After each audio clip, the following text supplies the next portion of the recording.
선물. 2001년도에 호주 남부 한 공립초등학교 교사가 산타클로스는 꾸며낸 이야기고 실제로는 존재하지 않는다라고 이렇게 아이들에게 가르쳤다가 그만 해고가 되었습니다. 또 2011년 11월 29일 미국의 폭스 시카고 뉴스의 여성 앵커 로빈 로빈슨이라는 그런 여인이 산타는 없다고 이렇게 방송에 발언했다가 분노한 학부모들의 항의가 거세어지자 다음 날 공식 사과 방송을 했다고 합니다.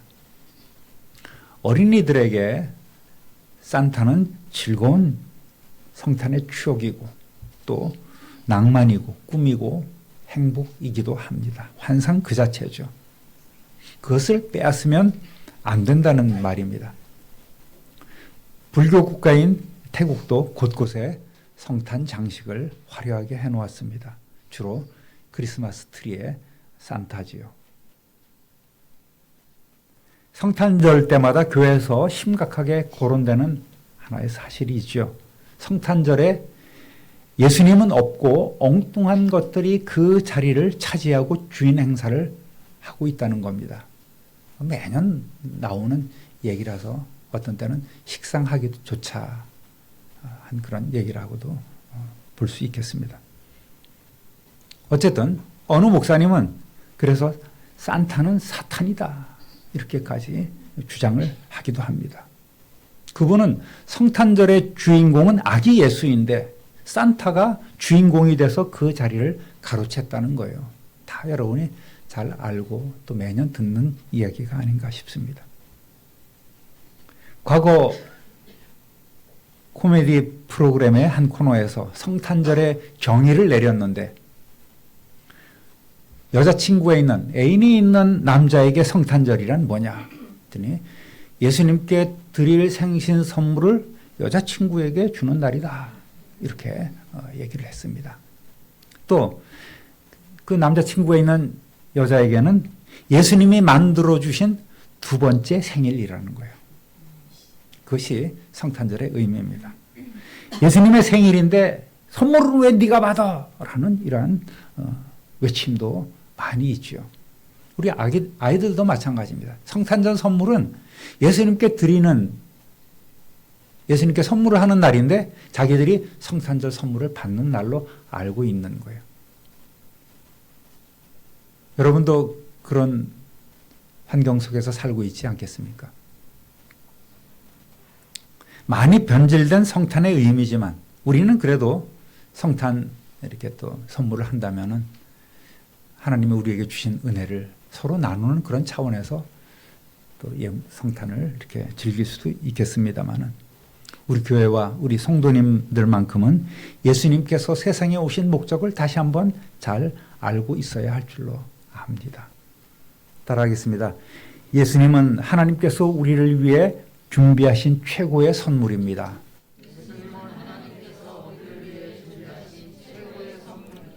선물은 주고받아야 맛이지요.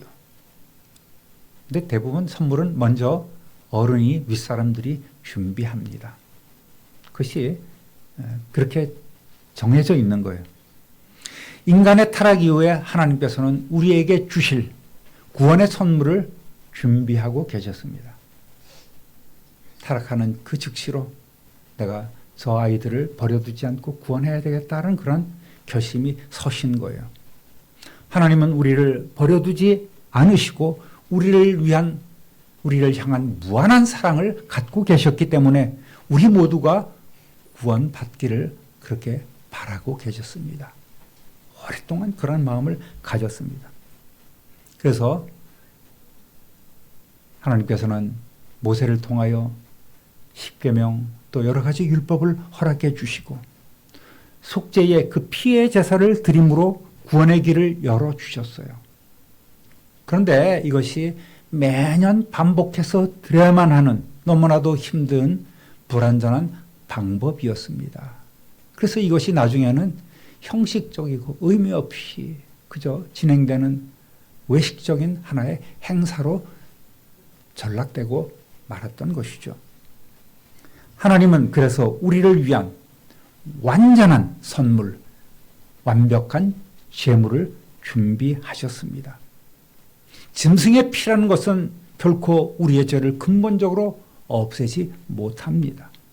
완전한 제물의 조건은 사람이어야만 합니다.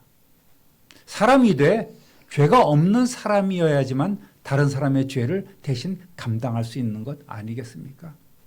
또 이 세상의 과거의 모든 죄, 현재의 모든 죄, 미래의 모든 죄까지도 모든 죄를 담당하실 힘과 능력, 권세가 있는 그런 사람이어야만 했습니다. 또 억지로가 아닌 자원하는 분이어야만 합니다. 그리고 그분은 반드시 피를 흘려야만 했습니다. 그러다 보니까 이 조건에 맞는 분은 오직 단 한 분, 전능하신 성자 하나님밖에 안 계셨습니다. 그래서 예수님께서는 하나님의 뜻에 따라 세상에 오셨습니다. 하나님은 700여 년 전 이사야를 통해서 놀라운 계획을 전해주셨습니다. 이사야 7장 14절 함께 읽어보겠습니다. 그러므로 주께서 친히 징조를 주실 것이라. 보라, 처녀가 잉태하여 아들을 낳을 것이요 그의 이름을 임마누엘이라 하리라. 아멘. 드디어 그 시간이 이르렀습니다. 때가 찼습니다. 하나님께서는 당신이 지으신 당신의 형상을 닮은 인간의 멸망을 더 이상 지켜보지 않으시고 세상 그 무엇과도 비교할 수 없는 이처럼 사랑으로 당신의 독생 성자를 우리를 위한 화목제물로 세상에 보내주셨습니다. 잘 아는 요한복음 3장 16절 읽어보겠습니다. 하나님이 세상을 이처럼 사랑하사 독생자를 주셨으니 이는 그를 믿는 자마다 영생을 멸망하지 않고 영생을 얻게 하려 하심이라. 아멘. 선물은 이렇게 사랑이 전제되어야만 참된 선물이 됩니다. 그렇지 않으면 뇌물이 되고 올무가 됩니다. 요즘 세상의 정치권에서 계속 들고 있는 그런 잘못된 뇌물, 뭔가를 바라고 주고받는 그런 행태를 우리는 많이 보고 있습니다. 이 선물을 받는 것은 어쨌든 결국은 사람의 마음, 믿음입니다. 하나님이 우리를 위해서 마련해 주신 그 선물을 받는 방법은 믿음이라는 거예요. 이러한 하나님의 사랑과 예수 그리스도의 순종하심으로 우리는 믿음으로 이 귀한 하나님의 선물을 받고 오늘 구원받아서 하나님의 자녀가 되었습니다. 할렐루야. 따라합니다. 동방박사들은 최고의 선물을 드렸습니다. 하나님께서는 예수 그리스도를 우리 인간을 위한 최고의 선물로 세상에 보내주셨고 동방박사들은 또 담례하듯 하나님께 최고의 선물을 드렸습니다. 오늘 본문은 우리가 너무나도 잘 알고 있는 내용입니다. 오늘 오후 예배도 우리 유 목사님께서 같은 본문으로 준비를 해 주신 줄로 압니다. 헤롯과 대제사장, 서기관들과 예루살렘 사람들에게도 성탄의 시간에 예수님이 없기는 마찬가지였죠. 오직 먼 곳에서 온 이방인 동방박사들만이 예수님의 탄생을 축하한 것입니다. 그들은 미리 예수님을 만날 때 드릴 최고의 선물을 준비해서 먼 길을 찾아왔습니다. 들에 있던 목자들이 강보에 쌓여 구유에 누워있는 아기 예수님을 만난 후 약 한 2년이 지난 시점이 되겠습니다. 박사들이 마국간에서 경배하는 모습, 그런 그림은 다 허구입니다. 그죠? 그 성화 중에 대표적인 그런 두 가지 허구가 있는데 동방박사들이 마국간에서 예수님께 경배하는 그 주위에 뭐 목자들도 있고 하는 이런 그림은 다 허구. 두 번째는 예수님이 십자가에서 이 옆에 창을 받으시고 고통스러워하는 그런 모습, 이것도 다 허구의 그림이다. 허구 상황이다. 이렇게 말씀을 드렸습니다. 그럼 이 동방박사들이 누구냐? 전에도 한번 말씀드린 기억이 나는데 신라에서 온 그런 박사들이라고 주장하는 사람도 있습니다. 이 동방은 대한민국이다. 그래서 에덴 동산에도 대한민국에 있었다라고 이렇게 주장하는 사람도 있습니다. 시쳇말로 국뽕이 막 차오르지요. 아멘 아멘 하는 사람들도 있습니다. 어느 대학교에서 무슨 학위를 받은 박사들인가? 뭐 철학 박사를 받았느냐, 신학 박사를 받았느냐? 헬라어 원문에 보면 마고이라고 되어 있습니다. 영어 성경으로는 마기 또는 와이즈맨, 현자, 지혜자 이렇게 현인으로 번역이 되어 있습니다. 당시 페르시아에 널리 퍼져 있던 조로아스터교의 그런 사제를 의미하기도 합니다. 유대인 입장에서 보면은 페르시아는 동방이지요. 그런데 이들이 어떻게 메시아가 유대 땅에서 태어날 것인가를 알고 있었을까요? 예수님 탄생 때 페르시아는 바데라는 그런 왕조가 다스렸습니다. BC 586년에 남유다조차 바벨론 느부갓네살 왕에게 완전히 멸망당하고 사람들이 포로로 많이 끌려갔습니다. 이때 다니엘을 비롯한 수많은 귀족과 백성들, 지식인들이 바벨론으로 끌려가서 이리저리 흩어집니다.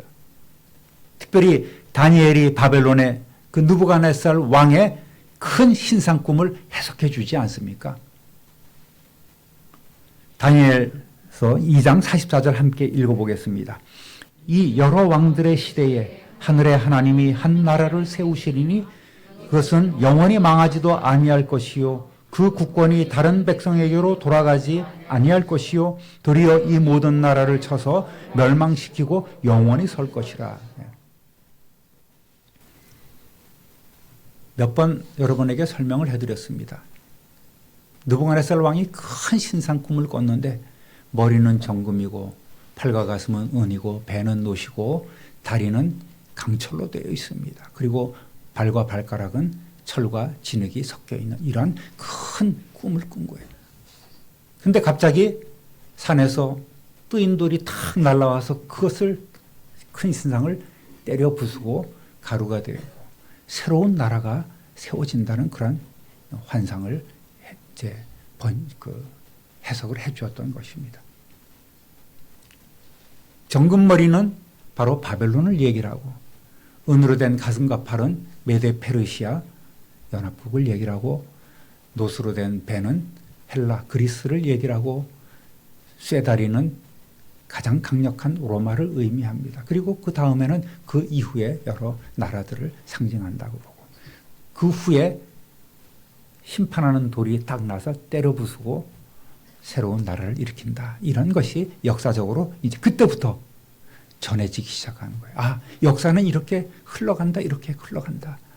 바벨론에서 알게 되었고 또 페르시아 왕조가 들어오면서 그때도 다니엘이 잠시지만 또 총리로 추대를 받았습니다. 그리고 이들이 가져갔던 이사야서도 페르시아에 온전히 전해져서 고레스 왕이 아마도 자기에 관한 기록 150년, 200년 전에 이사야를 통해서 예언된 그 사실이 자기의 이름까지 콕 찍어서 거기에 성경에 기록되어 있는 것을 보고 감동받아서 이제 유대인 귀환령을 내렸다는 그런 연구도 있습니다. 어쨌든 그 이후로 나라들이 과연 바뀌었습니다. 바벨론이 망하고 또 페르시아가 망했습니다. 그 다음에 헬라라는 나라가 들어왔고 헬라가 무너져서 지금 예수님이 오신 때는 로마가 다스리는 나라가 되었던 거예요. 그러니까 이 페르시아에 있던 그런 현자들이 계속해서 이렇게 흐름이 되었구나.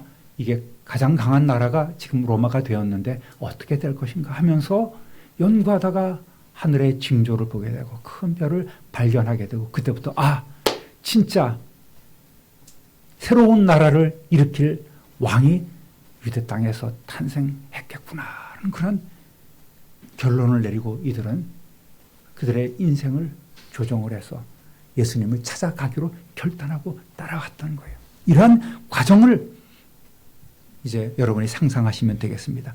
그 별을 따라가서 탄생하신 유대인의 왕을 만나야 한다는 것이 그들의 사명이요 삶의 목표가 되었던 것입니다. 자기들이 반드시 찾아가서 경배하고 또 높여드려야 될 그 존귀하신 분이라는 것과 자기 자신들의 모든 것을 다 드려도 아깝지 않는 분이라는 것을 이들은 깨닫게 된 거예요. 그래서 그들은 자기 자신들의 삶의 터전을 버려두고 즉시 그 별을 따라 나졌습니다. 지체할 일이 아니었죠. 그들이 원했던 만남이 삶의 그 무엇보다도 더욱 가치가 있는 일이었기 때문에 이들은 주저함 없이 먼 길을 떠났던 것입니다.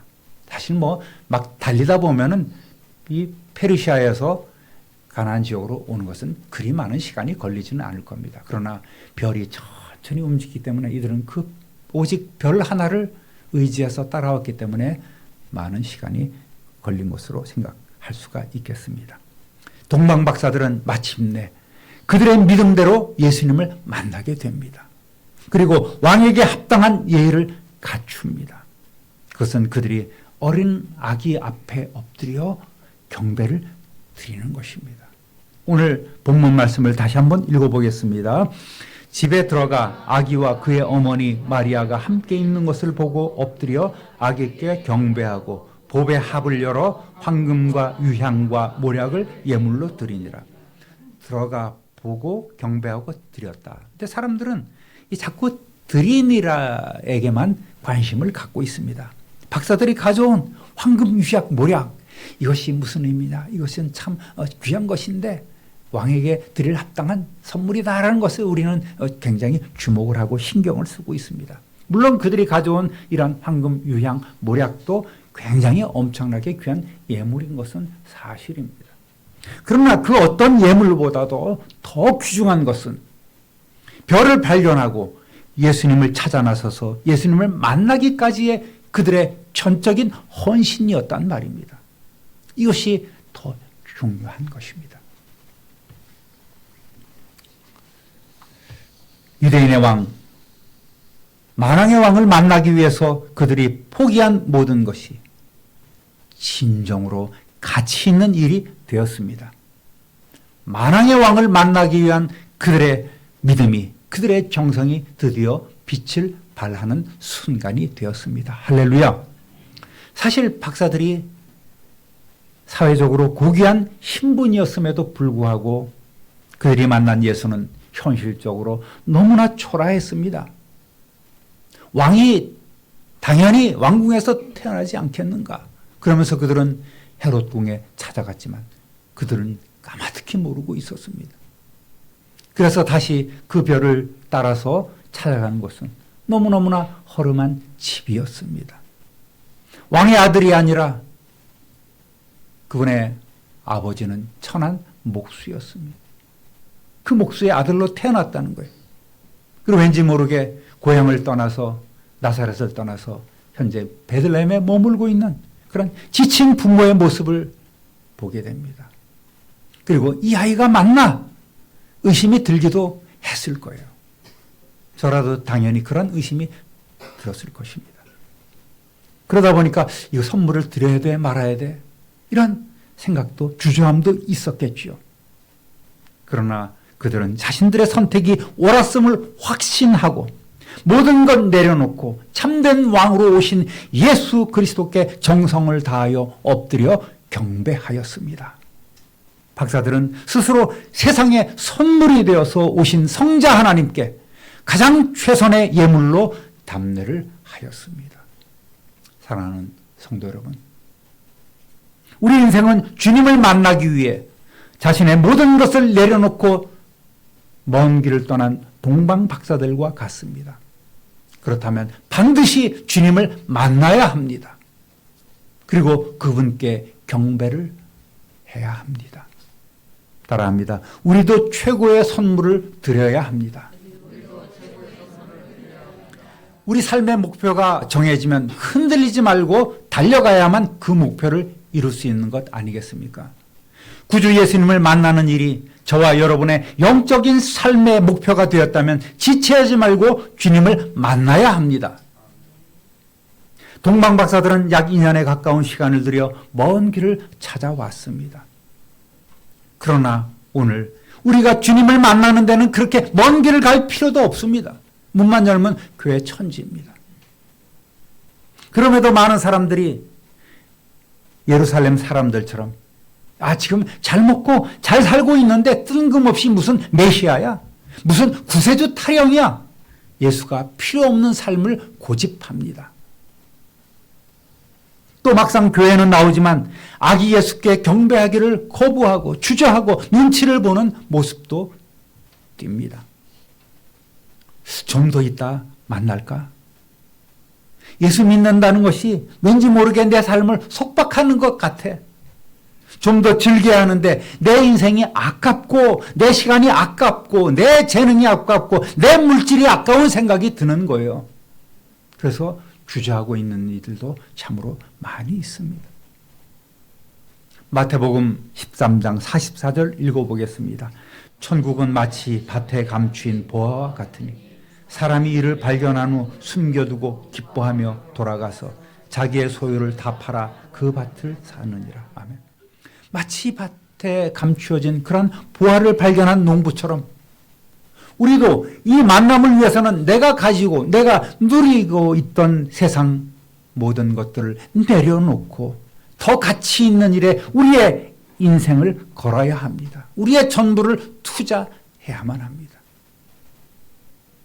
우리 성도들의 궁극적인 삶의 목표는 무엇입니까? 바로 나의 주인이시오 왕이신 주님께 경배하고 나를 드리는 헌신이 이루어져야 합니다. 감사함으로 드리는 진실한 예배는 우리 주님을 기쁘시게 합니다. 예배 없는 신앙이 있을 수 없고 또 감사 없는 예배가 있을 수 없습니다. 이 성탄의 계절에 여러분이 준비한 아기 예수께 드릴 선물은 무엇입니까? 주중에 성탄절날 드린 감사 예물을 여러분은 준비하셨습니까? 그러나 여러분, 동방박사들과 같은 황금이나 유향, 모략은 없을지라도 우리가 가지고 있는 가장 소중한 것, 바로 여러분의 믿음을 드리시기를 주님의 이름으로 부탁드립니다. 그 믿음을 예배를 통하여 또 경배를 통하여 주님께 드려야 합니다. 그것이 참된 예배입니다. 무슨 일이 있어도 오늘 당장 죽음이 내 앞에 닥치는 일이 있어도 하나님께 경배하고 찬양과 영광을 돌리는 이 예배를 소홀히 해서는 안 됩니다. 예배야 다음에 드리면 되지. 영상으로 드리면 되지. 여러분, 우리는 예배에 충실해야만 합니다. 어떤 핑계로도 그 어떤 말로도 합리화시키지 마시고 꼭 예배를 드리는 저와 여러분 되시기를 우리 주님의 이름으로 축원합니다. 사랑하는 우리 참빛누리교회 성도 여러분, 여러분이 가지고 있는 건강과 지혜, 물질, 시간, 젊음 이런 것, 재능 아끼지 마시고 주님께 드리시기를 바랍니다.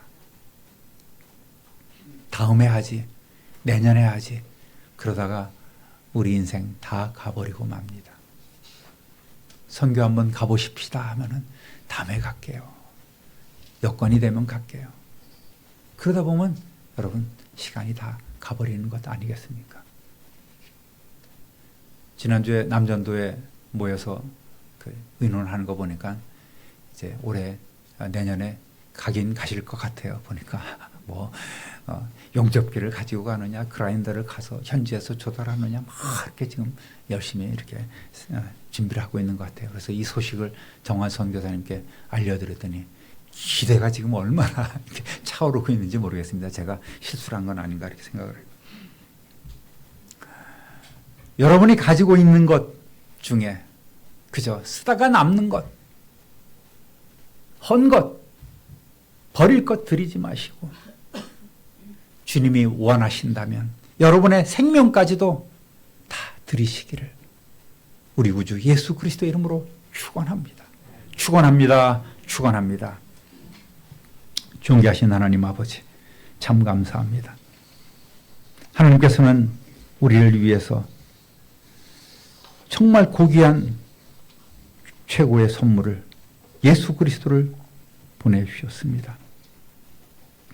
오늘 말씀을 통해서 동방박사들은 그들이 가지고 있던 인생, 삶 전체를 하나님 앞에 우리 구주 예수 그리스도께 오롯이 드렸습니다. 우리 역시 우리에게 베풀어 주신 그 놀라운 은혜와 사랑에 감사하며 우리가 가진 것 모든 것 다 드려도 부족함만 느끼는 겸손함으로 온전히 우리 자신을 하나님 앞에 드리오니 오늘 우리의 예배를 받아주시고 우리의 경배를 받아주시고 풍성한 은혜로 더 나은 삶의 복으로 내려주시기를 간절히 소원합니다. 이전과는 다른 예배의 삶, 진실한 경배의 삶을 우리 모두가 살아가게 하여 주옵소서. 부끄러움 없는 진정한 헌신이 날마다 우리에게 있게 하여 주옵소서. 어떠한 환경에서든 감사가 넘치는 성도들이 다 되게 하여 주옵소서. 우리 구주 예수 그리스도의 이름으로 축복하며 기도드립니다. 아멘.